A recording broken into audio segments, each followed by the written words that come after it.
సామెతల గ్రంథము 22వ అధ్యాయము 6వ వచనం చదవండి ప్రియులారా. 6వ వచనం చదవండి.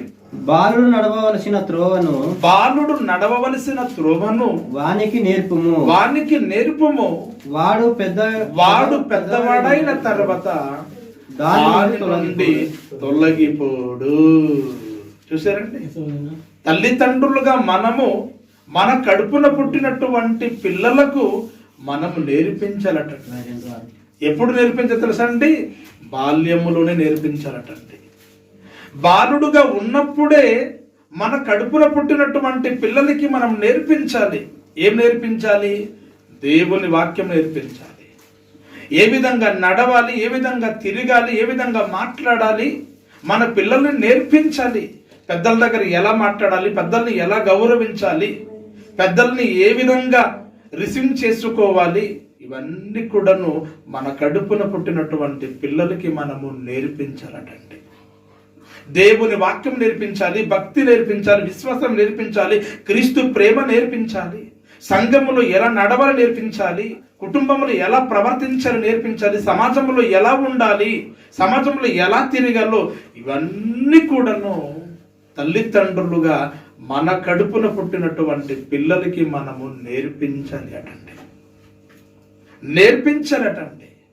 మీరు చాలా మంది పిల్లరా ఇవన్నీ కూడా నేర్పించకుండా సండే స్కూల్లో మా పిల్లలు నేర్చుకుంటాంలే అనుకుంటున్నారు. మరి సండే స్కూల్లో నీ పిల్లలు నేర్చుకుంటే మరి తల్లిదండ్రులుగా కుటుంబంలో నీవు దేనికి ఉన్నట్లు? అంతేకాకుండా మరికొంతమంది పిల్లరా హాస్టల్లో పడేస్తే మా పిల్లలు నేర్చుకుంటారులే అనుకుంటున్నారు. స్కూల్లో హాస్టల్లో పడేస్తే మా పిల్లలు నేర్చుకుంటారు అనుకుంటున్నారు. కానీ స్కూల్లో హాస్టల్లో పడేస్తే నీ కొడుకు పిల్లరా అక్కడ నేర్చుకుంటాడని గ్యారంటీ లేదండి. అక్కడ కొంతమంది తొట్టి గేంగులు ఉంటారండి, త్రాగుబోతులు, అదేవిధంగా డ్రగ్స్కి అలవాటైన పిల్లలు, గంజాయికి అలవాటైనటువంటి పిల్లలు, సినిమాలు సిక్కర్లకు అలవాటైన పిల్లలు. నీ పిల్లలు కూడా నువ్వు సాంగత్యం చేసి చెడిపోవడానికి అవకాశం ఉంటుంది. కనుక ఎక్కడో స్కూల్లో పడేస్తే, ఎక్కడో హాస్టల్లో పడేస్తే నా కొడుకు బాగా పడిపోతాడేమో అనుకోకండి. ప్రథమముగా తల్లిదండ్రులుగా మన ఇంటికి, మన కుటుంబములో మన పిల్లలకి మనము నేర్పించాలి. సమాజంలో ఎలా బ్రతకాలి, సంఘములు ఎలా బ్రతకాలి, గ్రామములు ఎలా బ్రతకాలి, కుటుంబములు ఎలా నడవాలో ఇవన్నీ కూడాను తల్లిదండ్రులుగా మనము నేర్పించాలి. అందుకే దేవుడు నీ కడుపున పిల్లలకి ఇచ్చాడు, ఒక బహుమానంగా ఇచ్చాడు, గర్భఫలంగా ఇచ్చాడు. ఇవన్నీ కూడా నేర్పించాలి. పిల్లల కోసం ప్రార్థన చేయాలి. పిల్లల్ని మంచి బాట, మంచి మార్గములో నడిపించాలి. దేవుని యొక్క వాక్యము నీ కడుపున పుట్టిన పిల్లలతో మాట్లాడాలి. ఇవన్నీ జరుగుతున్నప్పుడు నీ కుమారుడు పెరిగి పెద్దవాడై తొలగిపోడండి, చెడిపోడండి, రాంగ్ రూట్లో వెళ్ళడండి, మంచి మార్గంలో నడుస్తాడు. అప్పుడు నీకు ఘనత వస్తుంది. అప్పుడు నీకు ఘనత వస్తుంది. నీ కొడుకుని బట్టి, నీ కుమార్తెని బట్టి నీ కీర్తి వస్తుంది. సమాజంలో మంచి పలుకుబడి వస్తుంది. ప్రియులారా, ఇవన్నీ కూడా చేయకపోతే నీ కొడుకులు పెరిగినప్పుడు, నీ కుమార్తెలు పెరిగినప్పుడు వారిని బట్టి నువ్వు ఏడుస్తావు. కుటుంబంలో భార్య భర్తలుగా మానసికంగా, శారీరకంగా కృంగిపోయి సమాజంలో తల ఎత్తుకొని తిరగలేక అవమానము పొంది తలదించుకొని తిరగాల్సిన పరిస్థితి వస్తుంది. కారణం చెప్పమంటారా? బాల్యములో పిల్లల్ని మీరు నేర్పించకపోతే ఇటువంటి దుస్థితి ప్రతి కుటుంబానికి, ప్రతి తల్లిదండ్రులకు వస్తుంది. ఎటువంటి డౌట్ లేదు. ప్రతి తల్లిదండ్రులు ఎదుర్కొంటారు.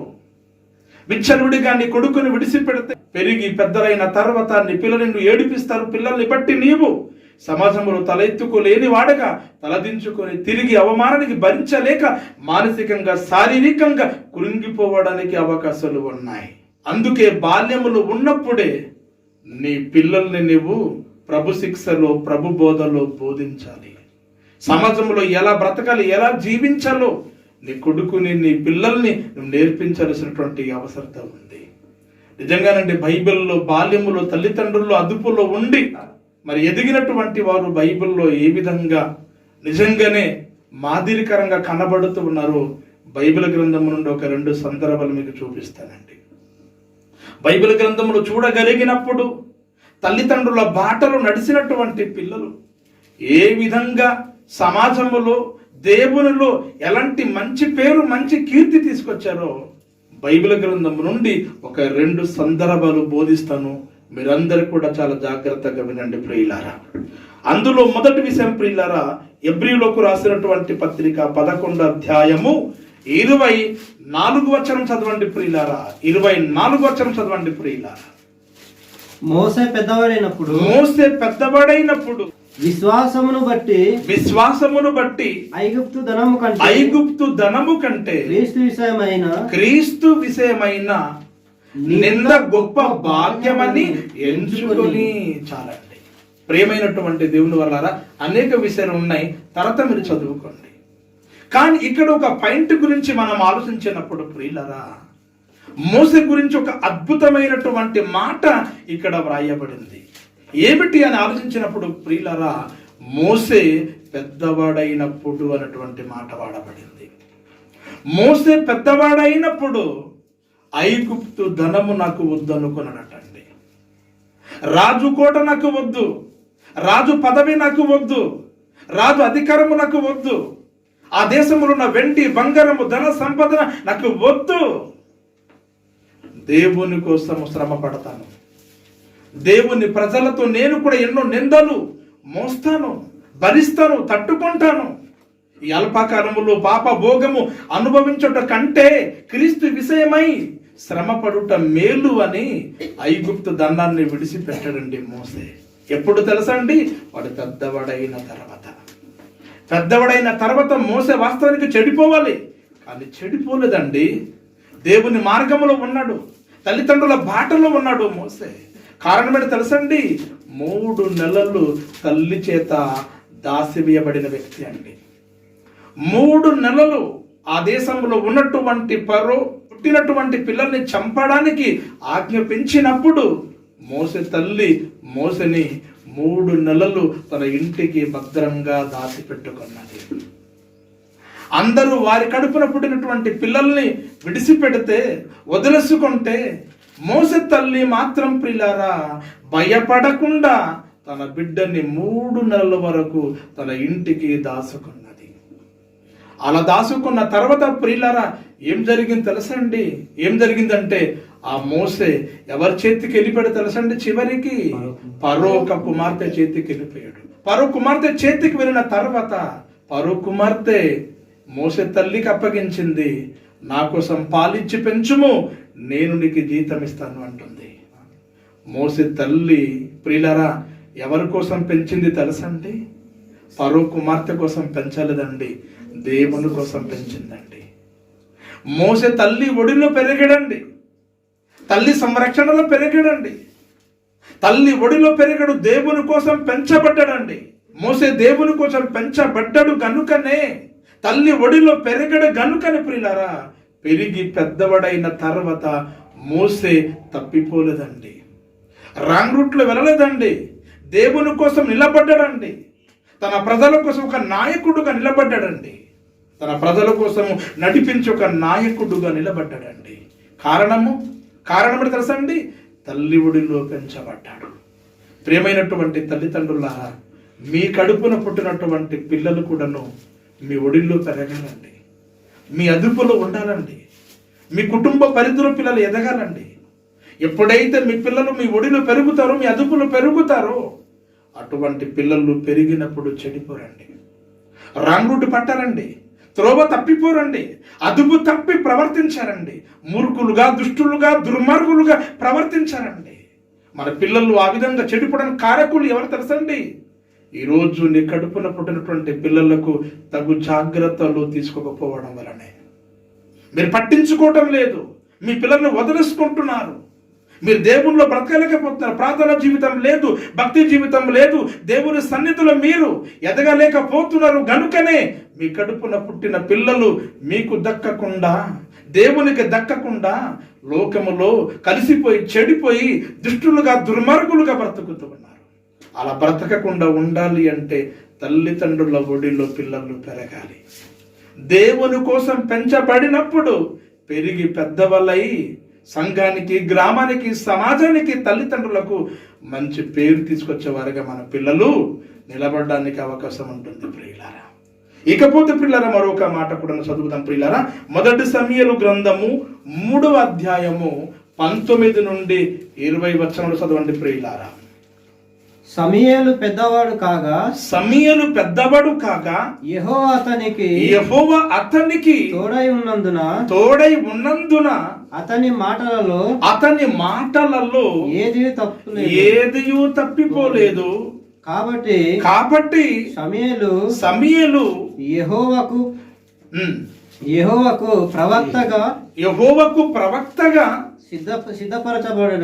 స్థిరపడనని దాను మొదలుకొని బెయేర్షెబ వరకు ఇశ్రాయేలీయులందరూ తెలుసుకొనిరి. ప్రియమైనటువంటి దేవుని వల్ల సమూయేలు పెద్దవాడైన తర్వాత దేవుడు సమూయేలుకి తోడుగా ఉన్నాడటండి. సమూయేలు పెద్దవాడైన తర్వాత దేవుడు సమూయేలుకి తోడుగా ఉన్నాడు. సమూయేలు అతని మాటలలో ఏది కూడాను తప్పిపోలేదటండి. నిజంగానండి, ఈరోజు మన కడుపున పుట్టినటువంటి పిల్లలు మాటలలో తప్పిపోతూ ఉన్నారండి. అవునంటారా కాదంటారండి, వెళ్తున్నామంటారండి, చివరికి వెళ్ళరండి, వస్తున్నామంటారండి, రారండి, ఉన్న చోట ఉండరండి, ఎక్కడో వెళ్ళిపోతూ ఉంటారండి. మన పిల్లలు మాటలు తప్పిపోతూ ఉన్నారు. మన కడుపున పుట్టిన పిల్లలు మాట తప్పిపోతూ ఉన్నారు. జన్యునుగా యథార్థంగా బ్రతకలేకపోతూ ఉన్నారు. తండ్రికి ఇచ్చిన మాట, తల్లికి ఇచ్చిన మాట నెరవేర్చలేకపోతూ ఉన్నారు. మన మాటలంటే లెక్క లేదు, మన మాటలంటే విలువ లేకుండా పోతుంది ఈరోజు పిల్లలకి. ప్రియులారా, కానీ ఇక్కడ సమూయేలు పెద్దవాడైన తర్వాత దేవుడు అతనికి తోడుగా ఉన్నాడు. అంతేకాకుండా సమూయేలు దేవుని ప్రవక్తని గాదు మొదలుకొని బెయేర్షెబ వరకు ఇశ్రాయేలీయులందరిలో ఆయన ఒక ప్రవక్తగా గుర్తింపు పొందాడు, ఒక ప్రవక్తగా స్థిరపరచబడ్డాడు. సమూయేలుని వారు ఒక తల్లి ప్రియులారా దేవుని మందిరములో ప్రతిష్ఠించింది కనుక సమూయేలుని వారి తల్లి ఏం చేసింది చెప్పండి అమ్మా? సమూయేలు వారి తల్లిదండ్రులు ఏం చేసింది చెప్పండి? దేవుని మందిరములో ప్రతిష్ఠించారండి, దేవునికి ఇచ్చారండి. ఈరోజు మీ కడుపున పుట్టినటువంటి మీ పిల్లలకి దేవునికి ఇస్తున్నారా? మందిరానికి అప్పగిస్తూ ఉన్నారా? ప్రభా ఇదిగో నాకు ఇచ్చిన బిడ్డ ఇదిగో నీకోసమే, ప్రభా ఇదిగో నాకు ఇచ్చిన కుమార్తె నీకోసమే అని మనం దేవునికి ప్రతిష్ఠిస్తూ ఉన్నామా? దేవుని ఎడల మనం కృతజ్ఞత కలిగి బ్రతుకుతున్నామా? ఈరోజు లోకములో ఇస్తున్నావు, ఒక డాక్టర్కి ఇస్తున్నావు, ఒక లాయర్కి ఇస్తూ ఉన్నావు, ఈ లోకములో ఏదో చేయాలని ఆలోచిస్తున్నావే, కానీ నీ కొడుకుని నీ కుమార్తెని దేవుని మందిరములో దేవునికి ప్రతిష్ఠిస్తూ ఉన్నావా? కానీ ప్రియులారా, సమూయేలు ఒక తల్లిదండ్రులు ప్రియులారా సమూయేలును దేవుని మందిరములో ప్రతిష్ఠించారండి, దేవుని మందిరం ప్రతిష్ఠించారండి. రెండవదిగా సమూయేలు దేవుని సన్నిధిలో ఎదుగుతూ ఉన్నాడు, ఒక సేవకుడి చేతికి అప్పగించారు, దేవుని సన్నిధిలో సమూయేలు ఎదుగుతూ ఉన్నాడు. ఈరోజు మీ పిల్లలు బాగా పడాలంటే దేవునికి ప్రతిష్ఠించబడాలి, రెండవదిగా సేవకుని చేతికి అప్పగించాలి, మూడవదిగా మీ పిల్లలు దేవుని సన్నిధిలో, దేవుని మందిరములో, దేవుని సంఘములో మీ పిల్లలు ఎదగాలి. నిజంగానే ఎంతగా ఎదిగాడు సమూయేలును ఆలోచించినప్పుడు ఒక ప్రవక్తగా ఎదిగాడండి, ఒక న్యాయాధిపతిగా ఎదిగాడండి. కారణం ఏంటి తెలుసండి? దేవుని మందిరములో పరిచర్య చేయవాడుగా మారాడు ఆయన. దేవుని మందిరములో పరిచర్య చేయవాడు ఆయనండి. దేవుని మందిరములో పరిచర్య చేస్తూ ఉన్నాడు కనుకనే దేవుడు అతనికి మెట్టుకు హెచ్చించి ప్రవక్తగా, ఒక న్యాయాధిపతిగా దేవుడు సమూయేలుని స్థిరపరిచాడు.